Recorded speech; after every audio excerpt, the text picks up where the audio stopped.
Hi, and welcome to this video. In this video, I will be introducing you to shell scripting, and this is going to be part 1 of the video. In the part 2 of this video, which will come later, we will be talking about more advanced concepts. So let's begin. One of the prerequisites to learn the concepts that are going to be taught here in the best possible way is to also try out the commands and the concepts that I teach you in this video while you're watching the video. And to do that, you need to get a shell. If you are running native Linux or you have a Mac, then that is the best because the inbuilt terminals in these operating systems work the fastest and in the best possible way. A relatively newer concept is the Windows subsystem for Linux, WSL in short.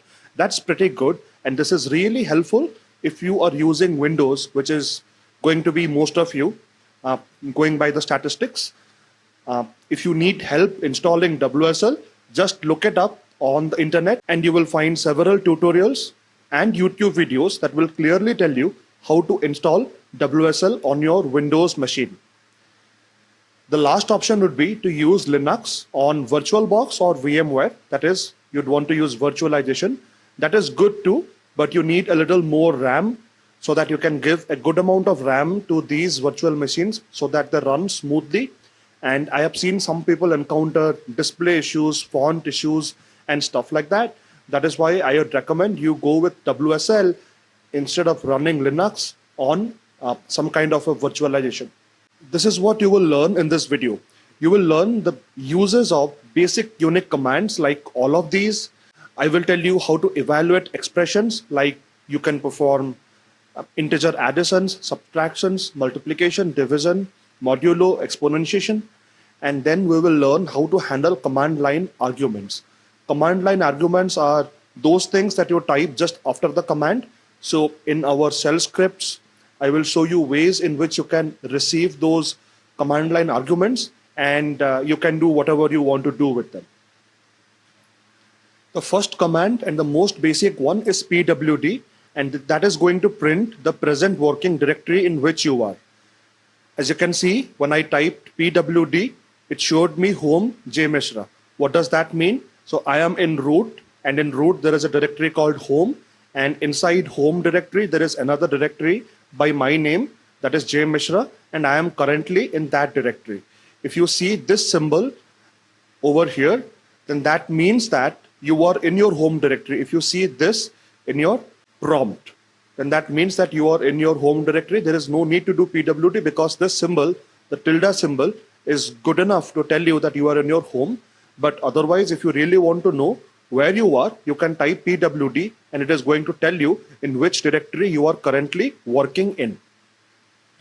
The next command is who am I, and that is also pretty simple. It's in the name. It basically tells you who is the current user right now. So when I typed who am I saw J Mishra, and that is the name of my user. ls, now that's again another simple command which basically gives you the contents of a directory. So if you just type ls, it is going to give you a simple list of whatever is there in your current directory. So I can see that I have 2 files and a directory over here. I can tell this is a directory because I know it is a directory and it shows in a different color. It will not usually always be the case that you see different colorings. So to know whether it is a directory or not, we will see later how to find that out in details in this example and other examples over here.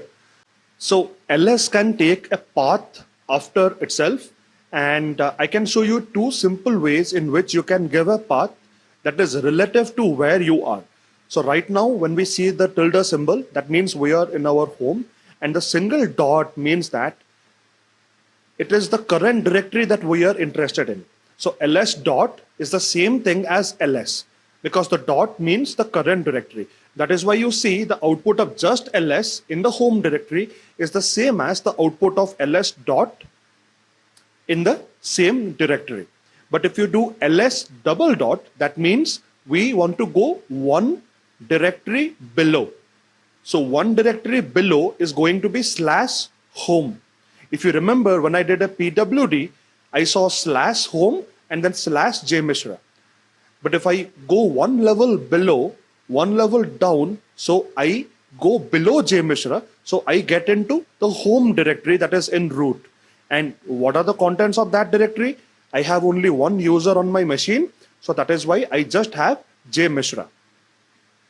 If you want to see more details about the files and directory that are present in your current directory or whatever path you give here, so you can give a path here and ls is going to show you the contents of that path. If you don't give anything, then it is going to show you the contents of the current directory, right? So let's do ls minus l. That is going to give you a long listing of the contents of your current directory. So as you can see, the same code.c marks and scripts are shown here, but at the same time, you also see the permissions for these two files, the owner of these two files, the group ownership of these two files, the sizes of these files, and the last modified times of these two files.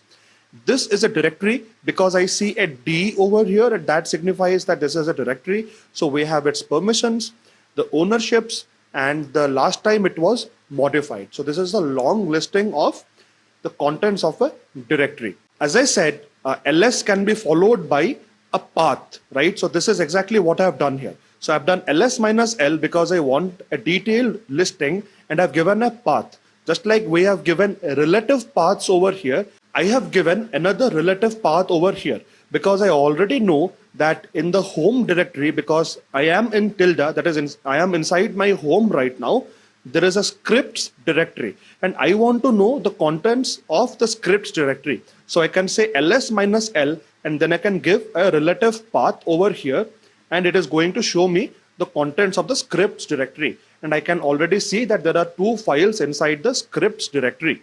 If you want to see even the hidden files inside a directory, then you can do ls minus la. Right? So the L is for the long listing in the details and the A is for all the files, including the hidden files. So when I do that on the same directory, that is the scripts directory, I also see a hidden file called .marks. If anything begins with a dot, then that is considered to be a hidden file.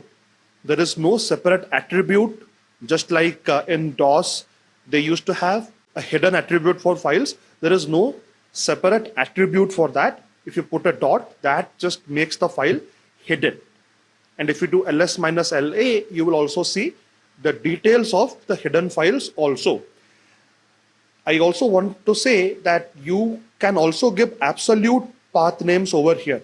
So you can say ls minus l slash home slash j mishra slash scripts. So that would be the absolute path name starting from the root of the scripts directory, and you will get the same output.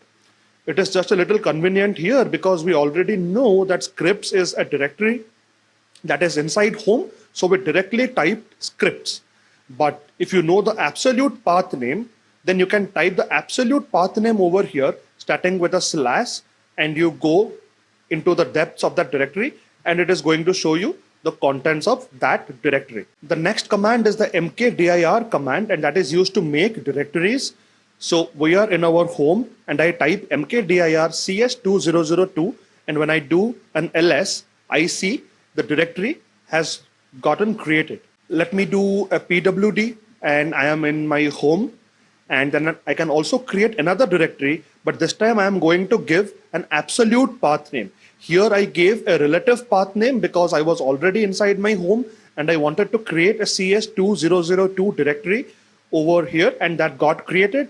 I'm still inside my home, but this time, just to give you an example that even absolute path names can be given here, I have done slash home slash jmisra slash cs2095. Since the home and the jmisra directories already exist, mkdir would have no problem in creating this last new directory in the path. And when I do an ls, I also see that cs2095 has been created inside my home directory. But you might want to ask this question that if one of these directories does not exist, then is mkdir going to work? For example, if the jmisra directory was not there, then would it go ahead and create the jmisra and then create cs2095 for me? No, not without the -p option. So if you give the -p option over here and you do this, right? And by the way, I'm trying to create two different directories over here, and mkdir can create multiple directories if you give more than one. So here I could have done mkdir cs2002 space cs2095, and it would have created both the directories in just one command. And that is also what I'm trying to show you over here. But we are in our home because we see the tilde over here, but I don't have any CS3009 directory. So if I wanted to create this structure, a CS3009 directory, and then a theory and a labs directory inside that directory, if I don't use the -p flag over here, mkdir is going to complain that the CS3009 directory does not exist. So if I want to create the CS3009 directory and these two directories in one shot, then I have to use the -p flag. And when I do this, I see the CS3009 directory in my home directory. And when I do an ls and I give the relative path name to this directory, because I know that this exists inside my home directory, I see labs and theory also have gotten created. The next command is the cd command, which is for change directory. So you can use this command to change your current working directory. As you can see, I am currently in home jmishra. That is the output of the pwd command, the present working directory command. I do an ls and I see the contents of my home directory. If I do cd cs2095 and I'm giving a relative path because it is relative to the home directory, I already know that such a directory exists inside my home directory. My present working directory has changed to home. This is the shortcut for home, the tilde sign /cs2095. And when I do a pwd, I see that my present working directory is home jmishra cs2095. This is the absolute path of wherever I am. And as I previously said, the dot symbol just signifies the current directory. So if I do a cd dot, it is not going to go anywhere. It is just going to stay wherever you are. And that is exactly what you see. When I do a pwd after this command, I am wherever I was before. But if I do a cd double dot, as I said before, it is going to take you one level below. So what is one level below? It is our home directory. So when I did cd dot dot, I came back to my home as it is signified by the tilde symbol. And to give you more trust, I just do a pwd and you can see that I am back in home jmishra. cd can also take absolute paths like /home/jmishra/cs2095, and you will get wherever you want to go. And if you do a pwd, as you can see, you are right wherever you wanted to be. And you can do something like this also, cd /cs3009. What does this mean? This is a relative path relative to where we are right now. So the dot dot will take us one level below to home, and then inside there we have a cs3009 directory, as you can see over here. So we are going to directly go from cs2095 to its sibling. They are siblings, cs2095 and cs3009. They both exist as sibling directories inside my home directory. So from cs2095, you can directly go to cs3009 in one shot with this command. So this will take you to your parent dot dot, and you can go to your sibling. And as you can see, when I do pwd, and as you can already see from here that I am inside my home and cs3009, that the pwd also tells me that I am in home jmishra cs3009. Now, this is a shortcut to take you to home from wherever you are. As I already told you, the tilde symbol is a shortcut for your home directory. So I am inside cs3009 inside my home. But if I just do cd tilde and I do a pwd, you can see that I am back in my home directory. And cd minus is a shortcut to go to the previous directory. So right before I came to my home directory using this command, where was I? I was inside the cs3009 directory. And when I do a cd minus, it takes me back to the previous directory wherever I was. And it also outputs where it took you. So there is no need to do a pwd, but I still did a pwd to prove to you that I am back inside actually in the home jmishra cs3009, where I was previously before I typed and entered the cd tilde command. The next command is the cp command, and this copies files and directories from bunch of different sources to one destination. So we will look at a few examples so that you really understand how cp works. So if I do cp file space / dest, what does this mean? That wherever I am right now, there exists a file whose name is just file, and at the root directory, this is an absolute path. At the root directory, there is a directory called dest, and I want to copy file into this destination directory, and this is what this command is going to do. The next command, cp * dest. So what is this going to do? Copy everything in the current location to a directory dest, which is also in the current location, because this is a relative path. Notice I have not used the slash, so the dest directory has to exist at the current location wherever I am. But you can already tell me that what is going to happen to dest. Is dest also not going to be copied into itself? No. If you don't give the -r option, directories are not going to be copied. Only all the files are going to be copied in the current directory, and they'll be copied into the dest directory that is also located at the current location. What does this command do over here? So it copies a file which is inside the src directory at this location. So wherever I am right now, so there is a source src directory, and there is a file called file inside that. That file will be copied into the dest directory, which is also a directory in the current location, because both of these are relative paths. They don't begin with a slash. And inside the dest directory, there is another directory called the inner directory. So this file will be copied into the inner directory. Nothing else is going to happen. So if you do an ls inside this inner directory, you will also find a copy of this file over there.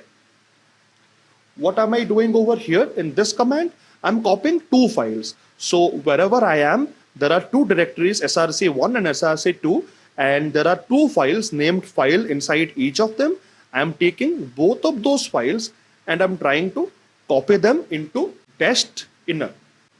A very interesting thing might happen if both the file names are named file, and I leave it to you to actually try that and see that what really happens when the second file that has the same name is going to be copied to the location, because here it will copy the first file into inner, and then it is going to copy another file with the same name into the same location, and I leave it to you to figure out what really happens. Does it really overwrite the file, or does it ask you that you want to overwrite the file? Try out and let me know in the comments what you find out. In the next command, I'm trying to show you another way. I mean, just a mix and match of different operators so that you are clear about how to use the asterisk, the double dots, the single dot, and all of those things, right?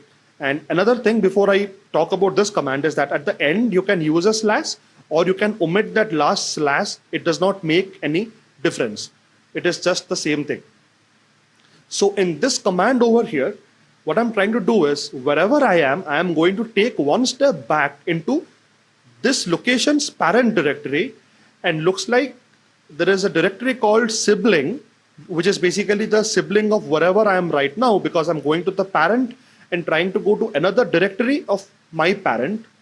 And then I'm trying to copy every file inside that directory, only that directory, not recursively. So if this sibling directory has other directories and there are files inside them and they have directories, and that entire tree structure is not going to be copied.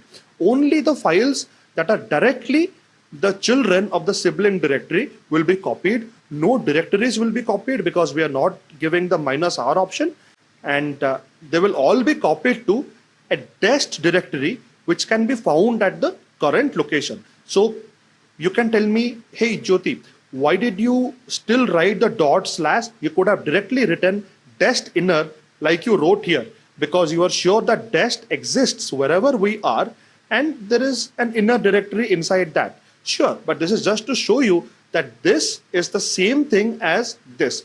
Dot slash means that in the current location, there is a directory called dest, and inside that there is an inner directory. So we're going to copy all the files inside the sibling directory and put it inside this inner directory.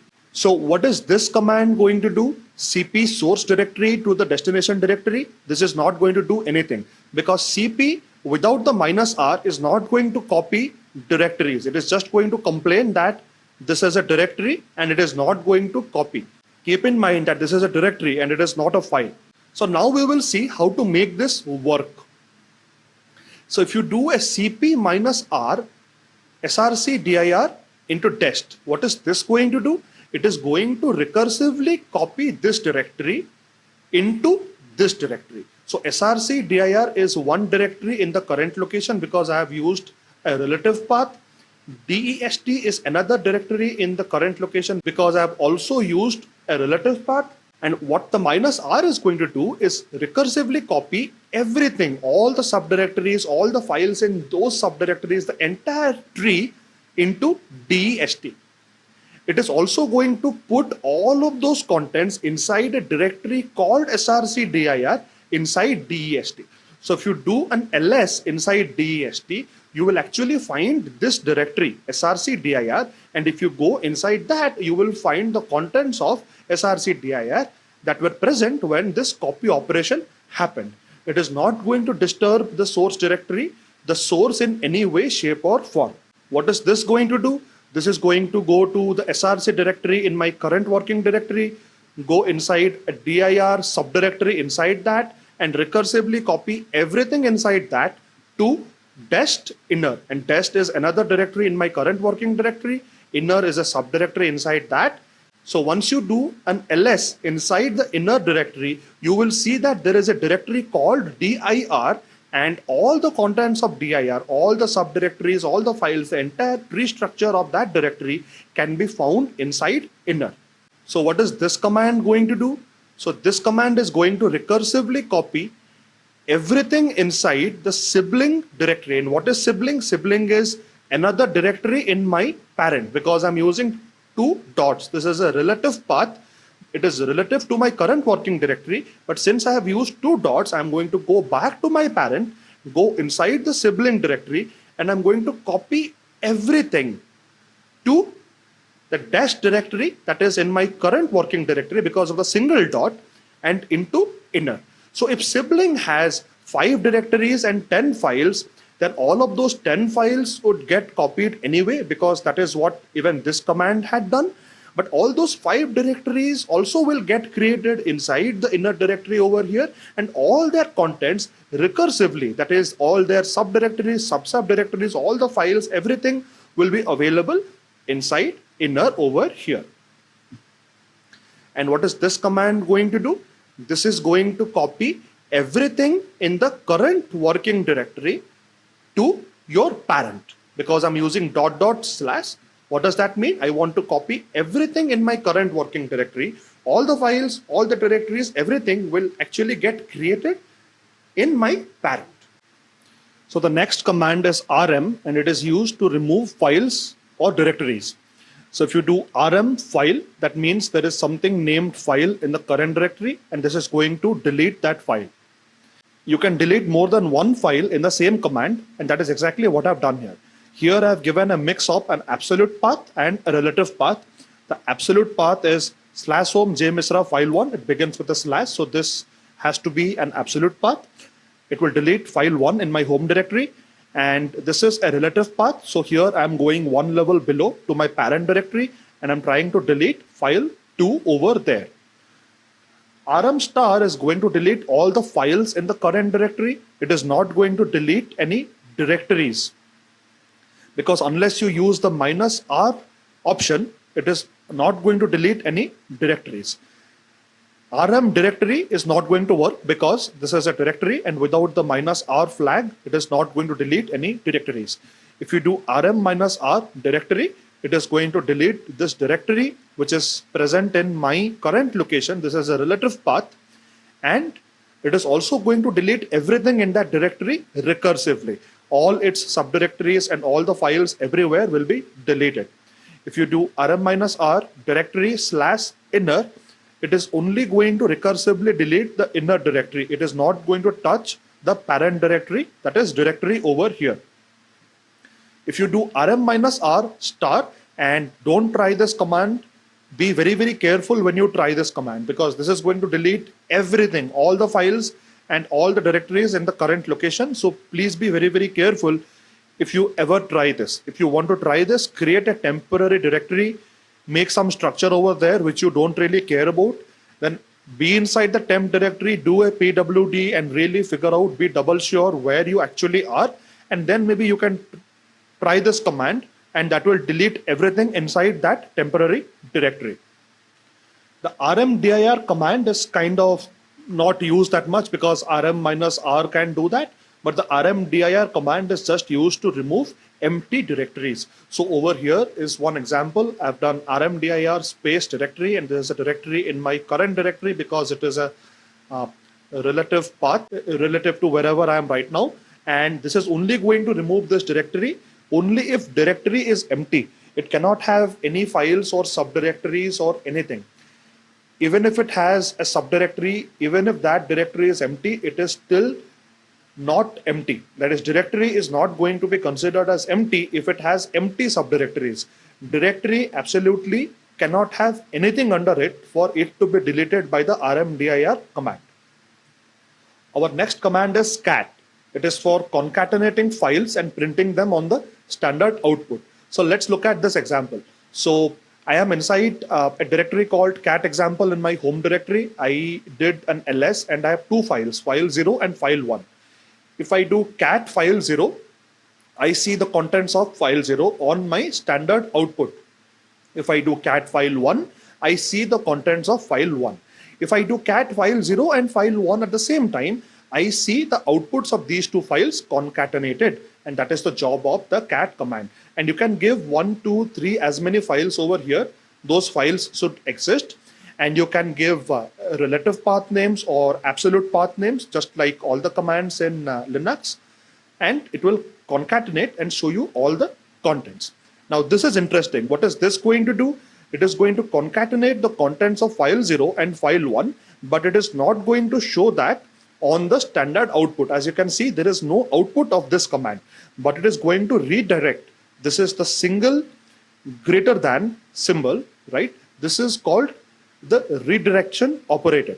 Now what this does is it will take the output of this command and then it is going to put it into a file. Now if this file does not exist, it is going to create this file, but if this file already exists and it has something inside it, it is going to delete all of that, and it is only going to write the output of this command. So you need to be a little bit careful. So here we did not have file 2. So file 2 got created, and when I do a cat file 2, I actually see the same output as I saw here on the standard output. Now, but the standard output got redirected to file 2 in this case. Now, what if I want to append to the end of a file? Now, as I said, if this file already exists and there is something already in the file, then that will get deleted, and only the contents of the output of this command will be written to that file. Now, what if you want to preserve the contents of a file and only write to the end of it? Now you use this operator. If you put two greater than signs, what this is going to do is take the output of this command and it is going to put it at the end of this file. So what is this command going to do? It is going to take the contents of file 1, which is basically 5, 6, 7, and it is going to add it to the end of file 2. As you can see, when I do a cat file 2, I see 1 to 7, which are the original contents of file 2, as you can see here. And the last three lines, 5, 6, and 7, have been brought from file 1 because that was what was the cat command here was for. And that got appended to the end of file 2, as you can clearly see over here. Our next command is the head command, and that can be used to output the first few lines of a file. If you only want to look at the first few lines of a file, you can use the head command. And I'm going to use a file called head example, and I'm showing you the contents of the file. It just has lines. Basically 1, 2, 3, 4 up to 17 is what the contents of this file is. And if I do head And if I give head example as the file, by default, it is going to print the first 10 lines of the file. If I use the -n option and if I give a number, it is going to just give you those many lines. So if I do -n7 head example, it is going to show me the first 7 lines of that file. Here I'm going to introduce you to something very, very important in shell scripting. It is the pipe operator. Now, as you can see, head is always taking a file name. Now, it is not always the case that something is already always stored in a file. You can create pipelines like this. Like for example, here I am taking the output of this command, which is cat head example. Now, what is cat supposed to do without any of this is exactly what it has done here. It will print the output to the standard output. But if you give the pipe command, it is actually going to pipe the output to head. And when head receives the input, it is not going to need another file, right? It is just going to read the output of the previous command, and that is the use of the pipe operator. So the output of the cat is piped to head, and head by default without the -n flag is going to display the first 10 results, and that is exactly what has happened over here. Now, if I do the same thing with the -n7 flag, it is going to show me the first 7 lines of whatever it got from the previous command, which is just the output of the head example file. Now, tail is the opposite of head. As you can already tell, it will output the last few lines of the files that you give it.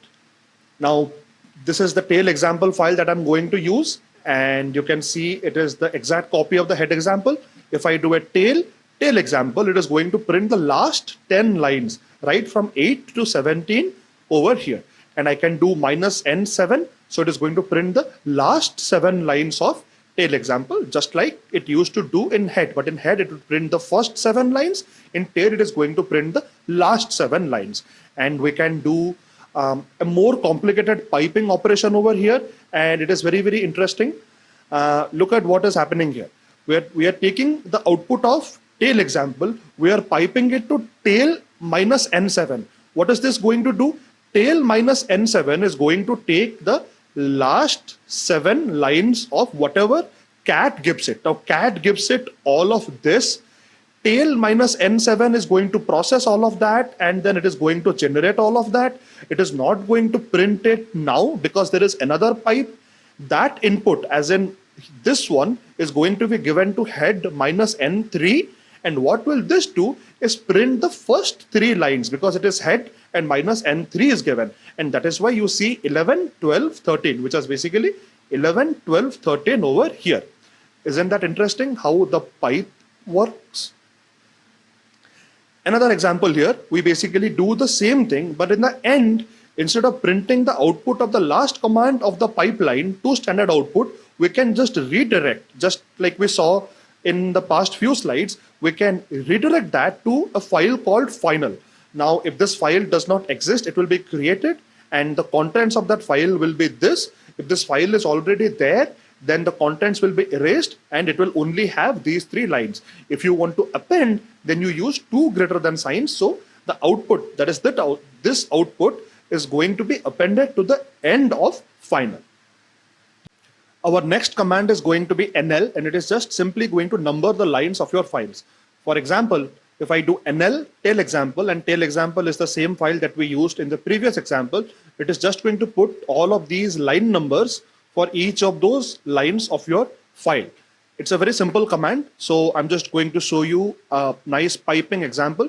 So I take the contents of tail example, I pipe it to NL, which is going to basically take the output of cat, and it will just send an output that looks something like that, but it is not going to print it to the standard output because there is another pipe after that, which basically says head -n7. That is going to print the first 7 lines, and that is exactly what you see over here. Our next command is WC, and this basically prints, depending on what options you give it, the number of new lines, basically the number of lines, that would mean the number of words, or the number of byte counts for each file. So I'm going to use the same tail example file, and here is the file. If I just cat it over here, and if I do WC -L tail example, it is going to print this output, which basically tells me that there are 17 lines in this file, and it is also going to give me the name of the file again. If I do WC minus L, tail example and head example, I can give more than one files to WC, and it is going to give me the line counts. As you know, tail example and head example are basically the same file if you have looked at the previous slides. And if you don't remember, I'm just telling you that they are the same files. So they have the same number of lines. So that is what is shown here. And the total is also shown. If you do WC minus C, it is going to count the number of bytes inside the file. So looks like there are 107 bytes in tail example.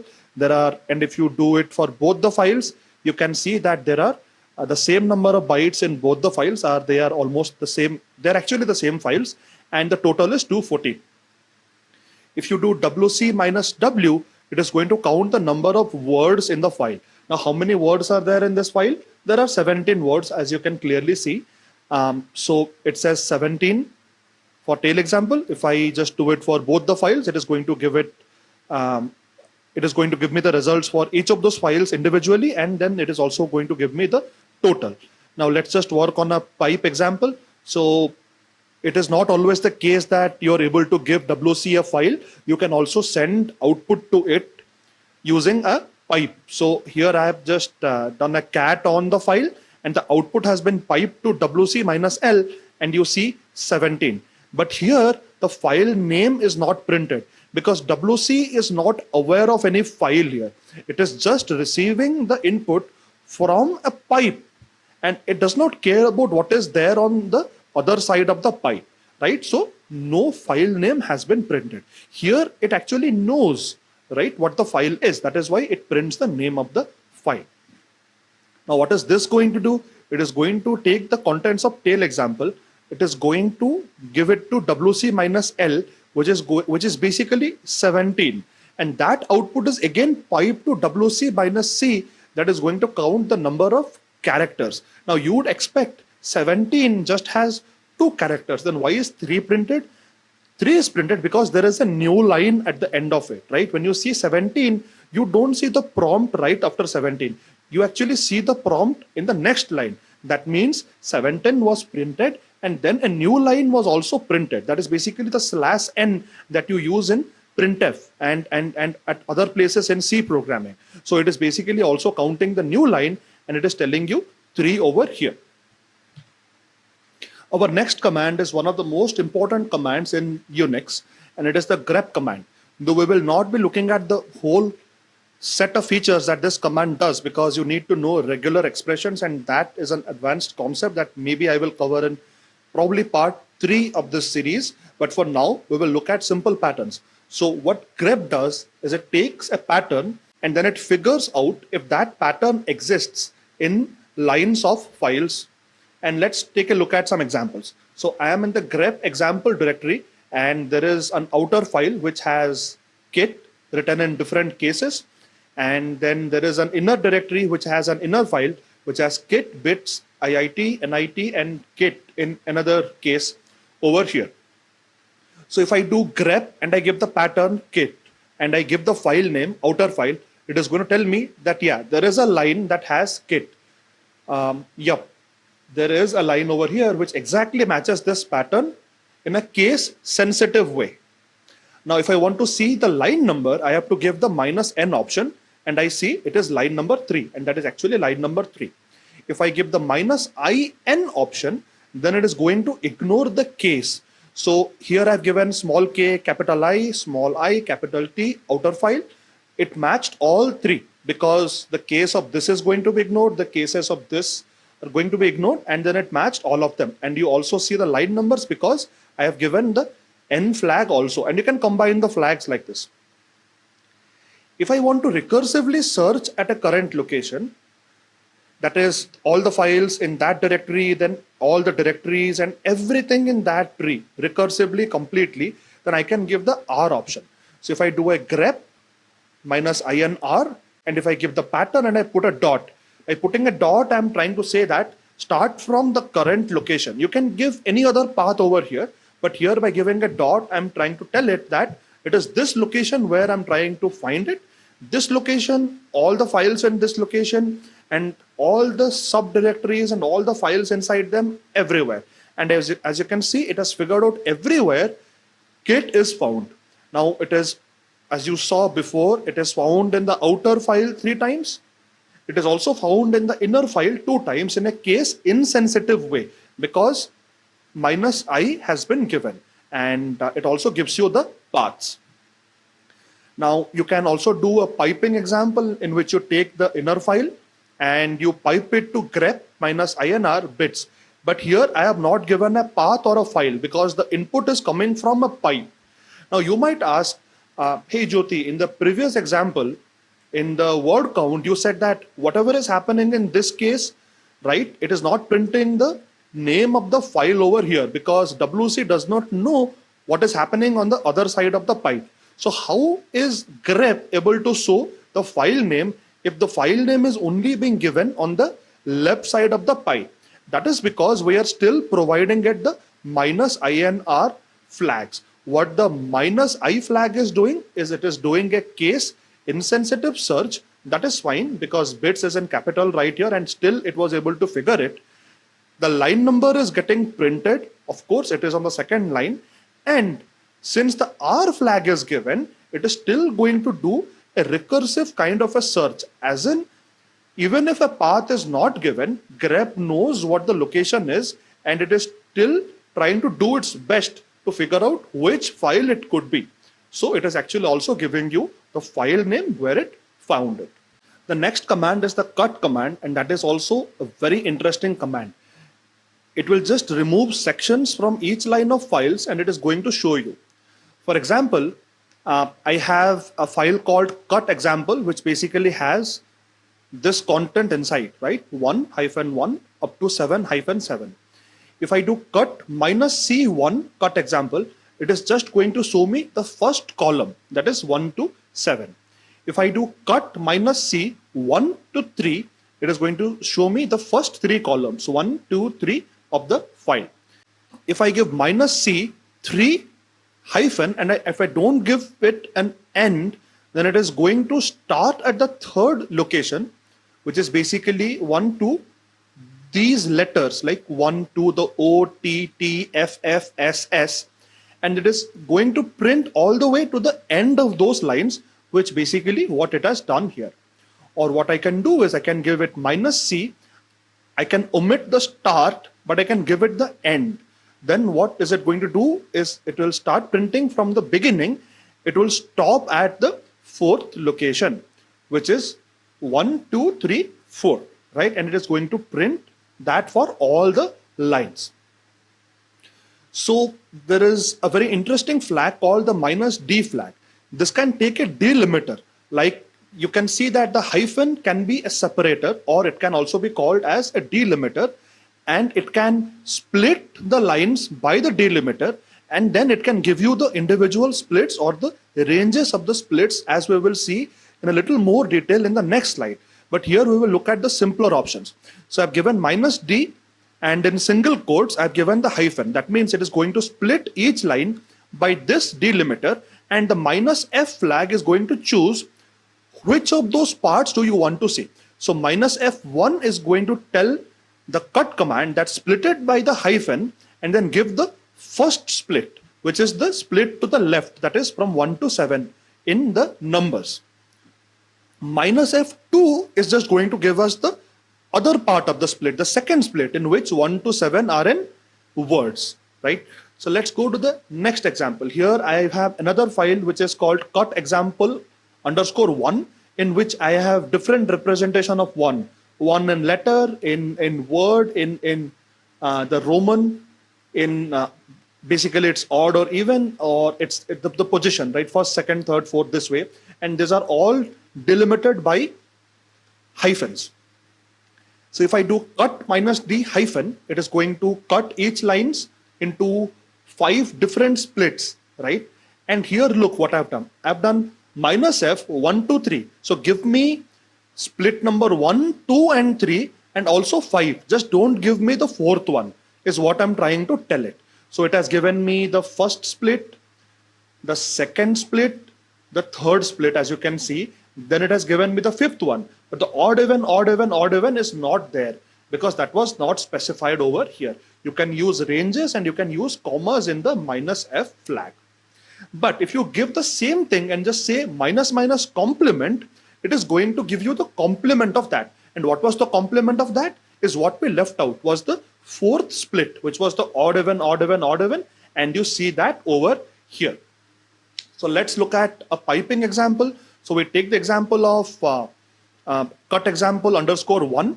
We grep SE, right? And this is a case sensitive search by grep because -i has not been given.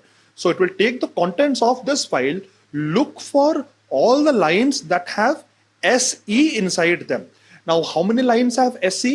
I think only two. Here second has SE and here 7 has SE. So it will take those two lines, right? So grep is going to return this entire line and this entire line. And what is cut going to do? Cut is going to split those lines by this delimiter, and it is only going to give us the first split. And as you can see, it shows us 2 and 7 over here. So the next command is another interesting command called echo. It just displays a line of text, but it can do a lot of amazing things that can really help us in writing our shell scripts. So I'm taking the cut example, which has all of these lines, right? So you will find it useful in one of these or maybe a couple of these commands over here. So I can simply do echo hello world in double quotes and I will see hello world. I can do something called command substitution. So what have I done here? I've done echo. The file has $bracket bracket. I have put a command inside that, which is wc word count -l. You know what this is going to do? It is going to count the number of lines in cut example. And the output is going to be the number of lines followed by the name of the file, as you saw in the WC example, right? It's going to tell you the number of lines, and then it is also going to print the name of the file if you give it this way. Okay, so this is called command substitution. So it will take the command, it will run the command, whatever the output is, it is going to put the output in the string that is going to be printed. So as you see, the file has 7. There are 7 lines in this file, and the name of the file is cut example. That is why you see that. And lines is what was there in the string in the echo command, and that got printed over here. And I can actually show you the output of this to prove that this actually got substituted here by actually running this command. And you see 7 cut example actually was appearing in the string because of the command substitution. It takes a command, it figures out its output, then it substitutes this entire $bracket with the output of that command. It can also dereference variables. So user is a common global variable in shell environments, which can tell you the current user, the name of the current user. And if I do echo, the user is $user, then it says the user is J Mishra. Let's see if we can do some maths using the expr command. So the expr command is basically an expression evaluator. It is another command. There was no need to discuss that because this is where we will be discussing it, and we will also be discussing it extensively in the coming slides. So we have done another command substitution. As you can see, $ single brackets, expr 2 plus 3. What this will do is it will take 2 plus 3 and then it will figure out that the answer is 5. And expr only does integer arithmetic. Don't give it floating points and stuff like that. So it says, I know how to add 2 plus 3, and 2 plus 3 equals 5 is what the output of this command is. It is going to get substituted into this string, and you see, I know how to add 2 plus 3 equal to 5. There is another way in bash to do arithmetic. And you can do it this way. You can say echo. Another way to do arithmetic is 2 plus 5 equals $, and pay special attention. There is no command over here. There is no wc, grep or expr command. Here there are 2 brackets. That means we are trying to tell bash that this is an arithmetic operation.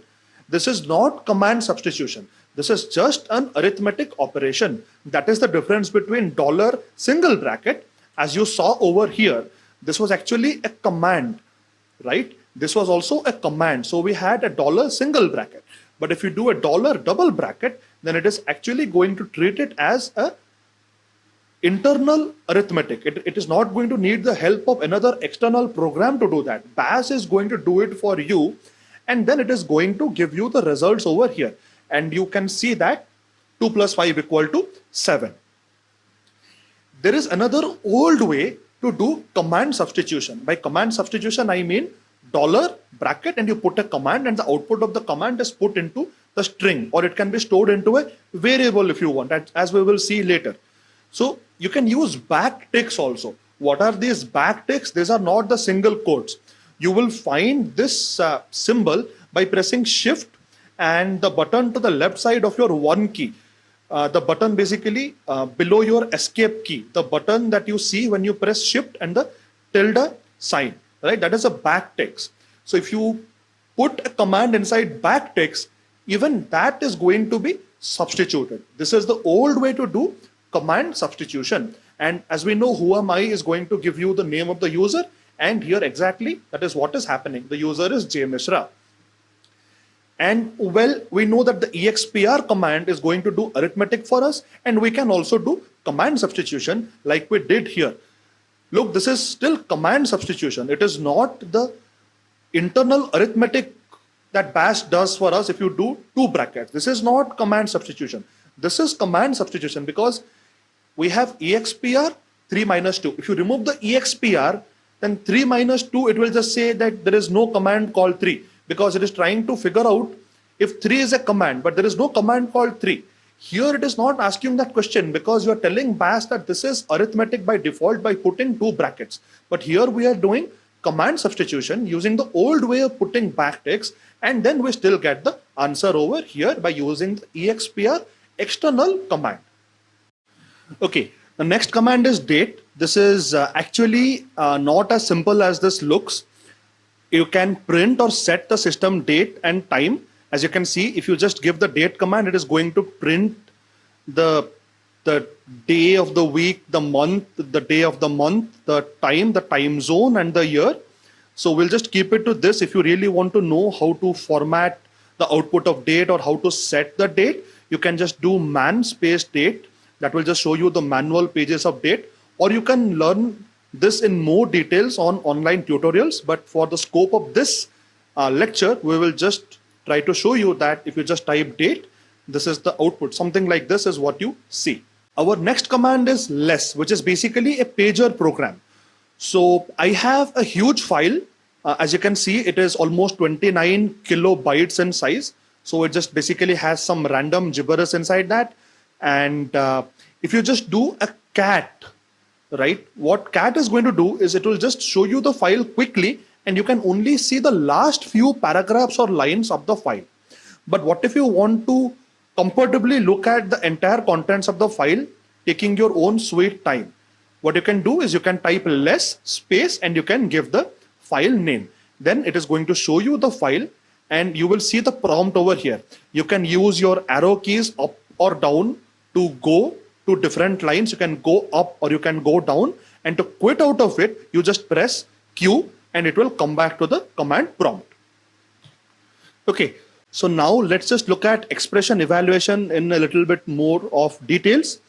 So you already saw this format in which if you put a dollar sign and two brackets, it is Bash's own way of doing arithmetic. You don't need to depend on any external command like expr or BC. BC is basically called the best calculator, and it is one of the most extensive calculators that you can find on Unix systems. But we will not look at BC in these set of lectures. Maybe I can create a separate tutorial for BC if I ever have time in the coming few months. But yeah, so if you do 3 plus 4, you get 7, right? You can do subtraction, multiplication, integer division, by the way. So 10 by 7 will be 1 point something something, but you cannot do floating point like this in Bash. And this is the modulus operator. It will just give you the remainder. And this is the exponentiation operator. So 2 to the power 10 is 1024. You can do the same thing using command substitution. Here we are not putting two brackets, but we are depending on an external command called expr. On the terminal, if you type expr space 3 plus 4, just like a regular command, it is going to give you 7. So here, if we put that inside echo and we put the command inside dollar and single bracket, the output of this command is going to be substituted inside this string and you will be getting the results. So 3 plus 4, 4 minus 3, all of that is fine. But this gives me an error and you need to pay some special attention. When you put the asterisk symbol, right, and if that is found inside double quotes in echo, what it does is it actually tries to get the meaning of this symbol. Now here it is not trying to consider this symbol as the multiplication symbol. As you saw before, whenever we use the asterisk symbol, it actually tries to substitute that with everything in that directory, right? So when you did rm minus r star, what did that translate to? Rm minus rf, the list of all the files and directory over there. So here the asterisks actually got expanded into everything inside this directory. So looks like cut example was a file there, and so what this came down to was expr 7, then cut example, then something else, and then maybe 10 came in the end. So that is why expr is complaining, I don't know how to handle cut example. Like, why are you sending me 7 space cut example, right? That is why it is complaining. So you need to escape that sign so that it is not, interpreted as something special as a character. It is just taken literally on its face value.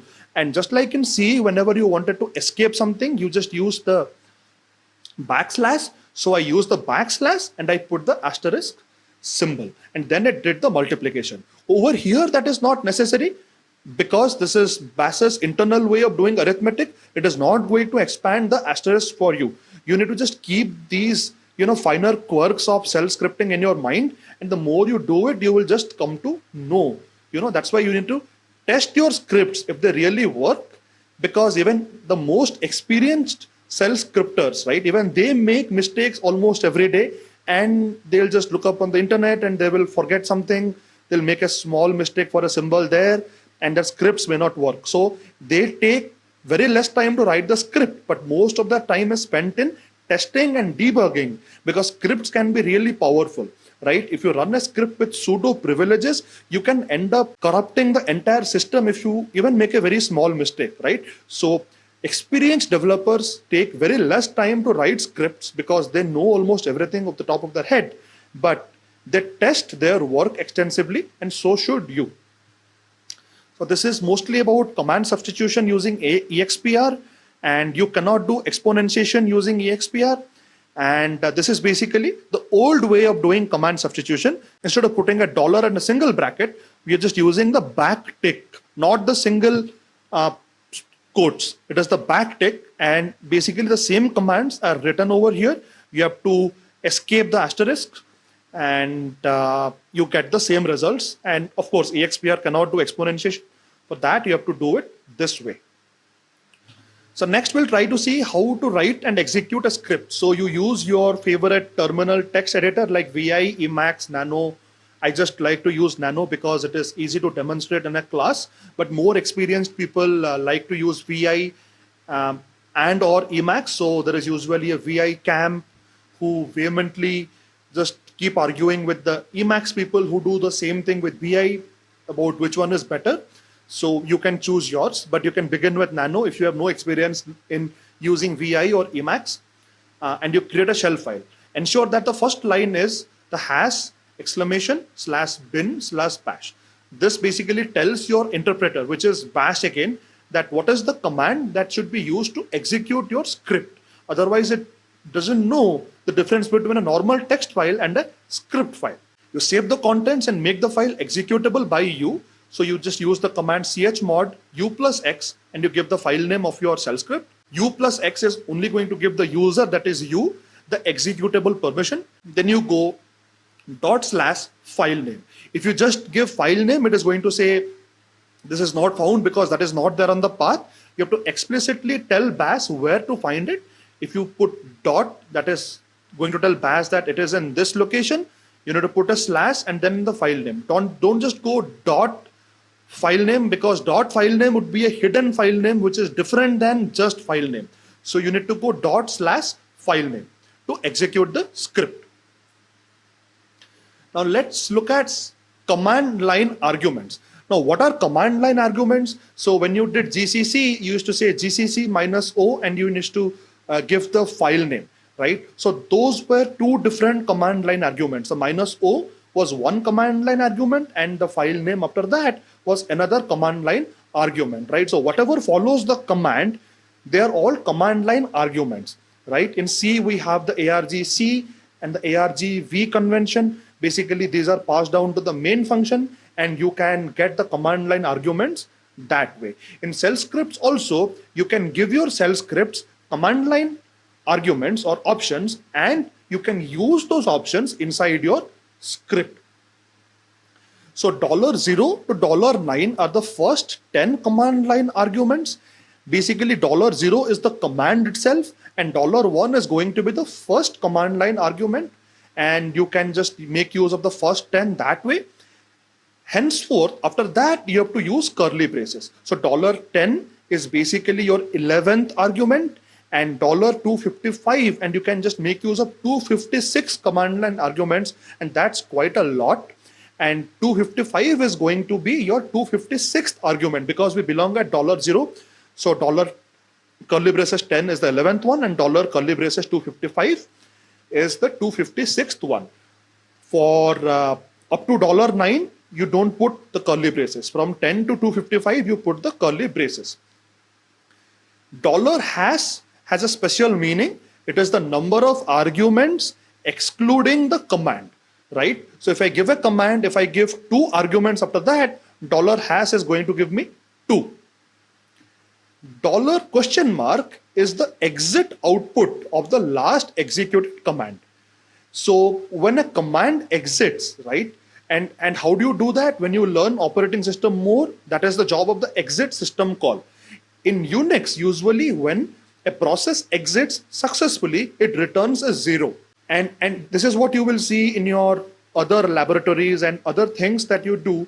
In Unix, it is a little different, right? You might think that, okay, 0 is for false or failure, but no. In Unix and Linux and all this Nixes, right? 0 is usually returned as part of the exit system call to signify that the command exited and it did its job successfully. A non-zero number is usually returned to signify failure. So if you want to look at the output of the last command, right, whether it's executed successfully or not, or whatever its exit output was, not its standard output, not its standard error output, it is the exit output, which is what was passed to the exit system call when you quit the program, when the program finished execution, right? So $? Is basically just that. It will hold the exit value of the last executed command. And let's see some examples. So before we get to command line arguments, let's look at a simple shell script, right? Which takes some user input and then it does something with the user input. I'm trying to show you the contents of read input.sh, and I've just done a cat over here. You can see the hash exclamation bin bash at the top. And these are all comments, right? Anything that begins with a hash is a comment, and you should document your script properly because you yourself after 30 days will not be able to understand what you wrote. And it is not always the fact that only you will be maintaining the code. Other people, maybe if you put it on GitHub, then you don't want other developers to lose respect for you because you have not written code comments, because they'll not be able to understand, or they have to spend a lot of time to make any sense out of your code. So please document your code properly with comments. So the first command here is echo -n. And when I do -n, that means echo will not put a /n, a new line at the end. So it is good for taking inputs, right? When I say, what is your first name? I don't want the user to be typing her or his first name in the next line. I just want it to be shown somewhere over here. So I don't want the new line to be printed as part of echo. So what is your first name? I'm reading the first name into the first name variable. I use the read command. Then I do, what is your last name? I'm reading it into last name. Then I'm doing hello. dollar. You have to put the dollar to dereference a variable. So hello first name, hello dollar last name. And when I run it, it asks, what is your first name? Jyoti Prakash. What is your last name? Mishra. And it says, hello, Jyoti Prakash Mishra. So when I created this shell script in Nano, I made sure that I made it executable by typing chmod u plus x read underscore input.sh, and you need to do that. Here I am just showing you the contents of an already executable script that I've already made it executable before. There is not enough space on the screen to show all of that, and you have to do it every time. So just make a habit of doing that. So let's look at a command line argument example. So here we have the hash exclamation bin bash line. You always put that for every script. Then you say your first name is $1. As I said, $1 is the first real command line argument because $0 is the command, right? As you will see shortly. Your last name is $2. The command name is $0. The number of arguments is $hash. I'm just doing GCC. As you will see, without any files, it will give us a fatal error. And then I'm trying to show you what is the exit output of GCC by doing $? I'm trying to run ls, and ls will succeed because it will just show you the contents of the directory. And then I'm trying to show you the exit output of ls, right? So let's look at this line by line. So I am running the script over here. So this is the command itself, and I'm giving two command line parameters to it, Jyoti Prakash space Mishra. So Jyoti Prakash goes into $1, and that is getting printed as part of this echo command. Mishra goes into $2, and that is the output of this echo command. The command name, that is, this is the command name, / command line example 0.sh, that gets into $0, and I can see it over here. The command name is such and such. The number of arguments is 2. It is not 3. So this is not counted as an argument. Jyoti Prakash is the first one and Mishra is the second one. And that is the output of this echo command, which uses $hash. When GCC runs, it basically says that fatal error, no input files, compilation terminated, and the exit output was 1. That indicates that some kind of failure happened, which is how most of the Unix and Linux commands act. They give you a non-zero output to signify a failure that has occurred during the execution of that command. But when I do an ls, I see the contents. I have two files in my directory, which are the command line example and the read input. And the exit output of ls is 0 because that was able to execute successfully. And so we get 0, that signifies successful execution. So let's look at another command line example. So here is the script. We have our regular first line. Then I'm saying echo. The sum is $, 2 brackets. That is, I am trying to do Bash's internal arithmetic, $1 plus $2. So $1 needs to be a number and $2 needs to be a number, and we will show the sum. When I run this and I give 3, 4, it is just printing 7. This is the last slide of this video, and this is going to be the most interesting one. So we are going to extract all the individual parts of the date command, and we are going to show them separately. And we will make extensive use of command substitution and the cut command. Date, when you usually run it, it will give you an output like that. So I've just pasted it so that it helped me to write this script. So inside the now variable, I have just taken the command substitution of date. So date will be executed and its output will be stored in now because we have done command substitution over here. Now, how are we going to get the day? So we are going to do a little bit longer command substitution. I am going to echo $now, right? Just pay attention to this. The echo $now command is going to echo the contents of the now variable, which basically would contain a big string like that. That will be piped to the cut command.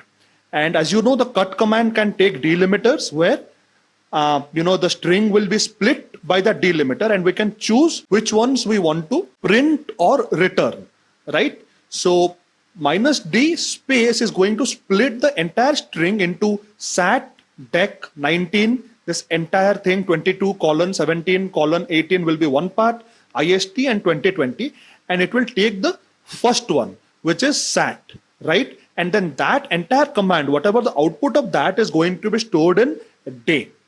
Similarly, for the month, We will take the second one, which is the deck over here. For the day of month, 19. The third one by space.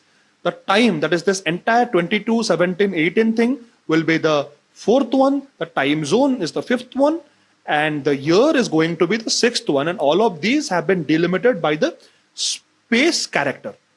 Now, if we want to extract the hour, minute, and second from the time, then we have to take the time and then again we have to cut it by the colon separator, right? So here for the hour, I am echoing time. So I have started a command substitution, right?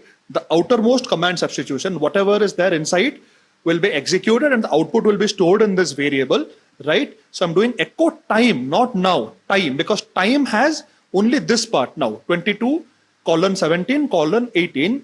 I'm cutting it by not the space anymore. I'm cutting it by the colon by giving it to minus d. And the first one is basically the hour. So that goes into hour. The second one of the time variable, the contents of the time variable is the minute, that is going into the minute variable. The third one is going into the second variable. Then I'm using echo to print out all of these variables and you can see the output over here. So I hope you enjoyed this and you learned a little bit about the introductory contents of Bash shell scripting. In the next video, that is the part 2 of this video, I'll be talking about conditions and looping. Thank you.